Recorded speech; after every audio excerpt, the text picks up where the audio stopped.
Hello everybody and welcome back into the dungeon for a look at what's going on down here. I have some surprising news to share. My little starting seeds in cotton balls idea that I was starting to think was a bad idea has net me 4 little sprouts.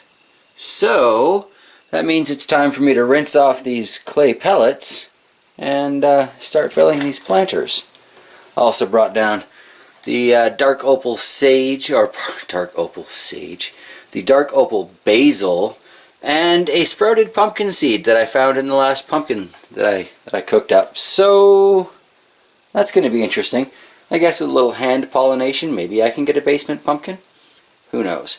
Anywho, so yeah, I want to set things up so I can get these 4 seedlings going into this delightful EuroGrower and get it running properly.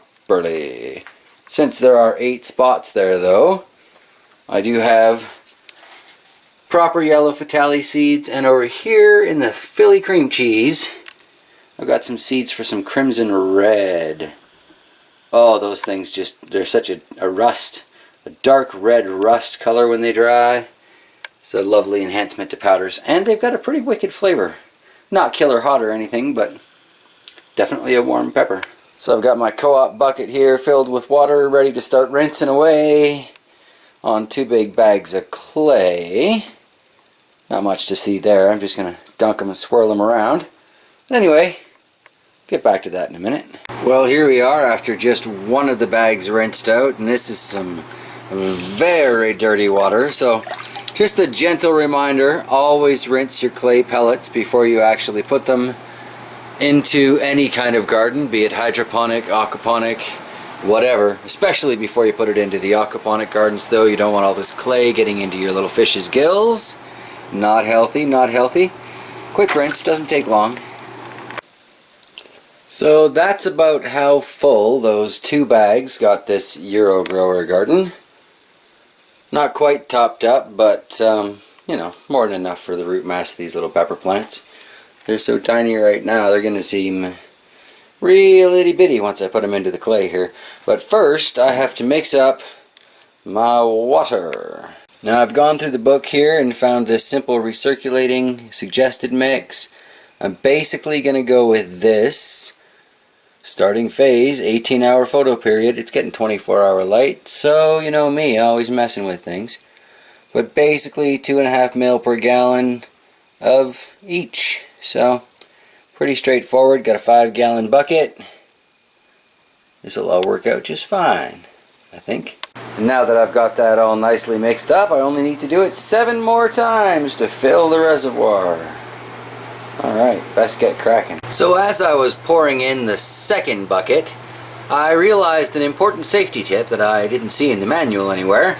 Make sure your EuroGrower garden is level, because it drains only one direction, and it was kind of filling up at this end, and now I've got a bit of a nutrient-rich puddle there that I'm going to need to figure out how to move. But I have conveniently found these boards in the basement, and hopefully they will last to keep this level for me. Otherwise I need to get creative. And here we are, 40 gallons of mixed nutrient later. Put that on the side. Get over there. And this runs with as little as 15 gallons in it, because I turned it on after the 3rd bucket. And it all seems to work pretty well. So now I just need to put some plants in there. And this is where we are with the concentrated nutrient bottles after mixing up that 40 gallons. So you can clearly mix a fair bit of nutrient-rich water for your plants this way. Well, now I guess I just need to get these little guys into the garden and lower that light another couple feet. And this puppy's good to check back on next week. So this EuroGrower comes with these great little plastic pegs that clip right onto the hose, pretty much like that. And then I'm just going to bury that in when I put the seedling in. If I'm using that wrong, maybe someone can let me know, but otherwise that's what makes sense to me. So I'm going to put in these 4 Fataliis, and then I think I might just clean off that poor purple basil and try and bring it back to life with this. We shall see. And there we have one teeny tiny fuzzy little pepper sprout. I took that one out of its cotton. Not sure that was a good idea. So I left these other 3 in there. And we shall see how they do. Now, time to get to cleaning off that basil. Well, those are certainly some very sad looking basil plants at the moment. Hopefully that's just a little bit of shock from being rinsed off in the cold water. And when we check back on them, they'll be wonderful, vibrant, and bushy and stuff. So that's 5 out of 8 filled. I need 3 more seedlings to sprout. Grr. Alright everybody, well I guess that kind of wraps it up for this week's look at what's growing in the dungeon.